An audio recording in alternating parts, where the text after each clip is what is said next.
Welcome to my channel. ఈరోజైతే మనం చిగురు పొడి రైస్ చేసుకున్నామండి. దీనికి చిగురు ఈరోజే ఫ్రెష్గా తీసుకున్నానండి. దీంట్లో మనం పుల్లలు అవి ఏం లేకుండా మొత్తం తీసేసి వాష్ చేసుకొని ఇలా పొడి పొడిగా అయ్యేంత వరకు ఆరబెట్టుకోవాలి. అలాగే దీంట్లోకి ఒక 4 వెల్లుల్లి రెబ్బలు, ఆనియన్స్ ఒక 2 గడ్డలు కట్ చేసుకున్నానండి. ఇప్పుడు మనం వాష్ చేసి పొడి చేసి పెట్టుకున్న చిగురుని అయితే ఇలా అంతా కలిపి మిక్సీకి వేసుకోవాలండి. చిగురు అలాగే వెల్లుల్లి రెబ్బలు, పసుపు, కారం పొడి అయితే నేనైతే 1 స్పూన్ వేసుకుంటున్నానండి. మీరు చూసి మీకు తగినంత వేసుకోవచ్చు. ఉప్పు కూడా నేను 1 స్పూన్ వేస్తున్నాను. ఇప్పుడు ఇదంతా మనము మెత్తగా అయ్యే విధంగా మిక్సీ పట్టుకోవాలండి.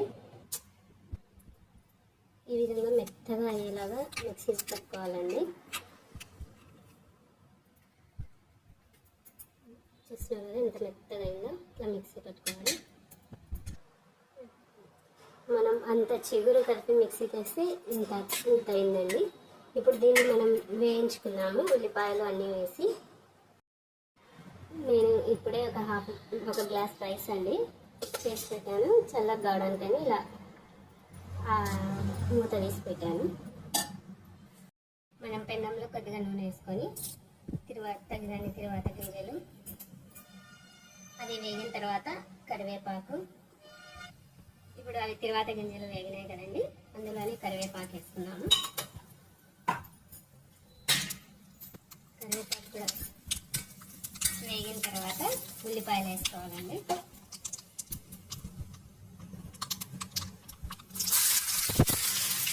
ఉల్లిపాయలు కూడా మనం బాగా కలర్ వచ్చేంత వరకు వేసుకోవాలి, బ్రౌన్ కలర్ వచ్చేంత వరకు.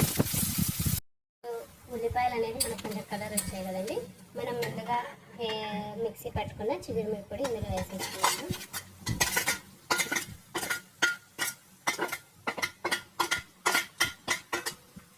ఇది కూడా బాగా పొడి పొడిగా కొంచెం వేగేంత వరకు వేయించుకోవాలి. ఇప్పుడు మనం ఇంతకుముందు వేసిన దానికి ఇప్పటికీ కొంచెం తేడా ఉంది కదండి. అంటే కొంచెం అన్ని ఉల్లిగడ్డలకి ఆ పొడి అనేది అతుక్కుంది. ఈ విధంగా అయినప్పుడు మనం కావాలి అంటే ఇలాగే పెట్టుకొని అన్నం పప్పుతో పాటు కలుపుకొని తినచ్చు. లేదంటే ఇప్పుడు నేను రైస్లో వేసి కలుపుతున్నాను కదండి, అట్లా వేసి కలుపుకోవచ్చు. ఇప్పుడు ఇట్లా రైస్లో వేసి కలుపుకుంటే చిగురు పొడి రైస్ రెడీ అవుతుందండి. లేదంటే మనం అన్నం పప్పుతో పాటు తాలింపులాగా నంచుకోవడానికి కూడా పెట్టుకోవచ్చు. ఇది అంతా అన్నానికి అతికే విధంగా కలుపుకోవాలి నీట్గా. ఇదిగోండి, అప్పుడు అన్నానికి అంతా అది కలిసిపోయింది చిగురు మిరపొడి. ముద్దగా కూడా ఏమి ఉండదండి, పొడి పొడిగానే ఉంటుంది. బాగా మీకు ఇంకా కలర్ అనేది తక్కువ కనిపిస్తుంది వీడియోలో, నిండుగా ఉంది కలర్ అయితే.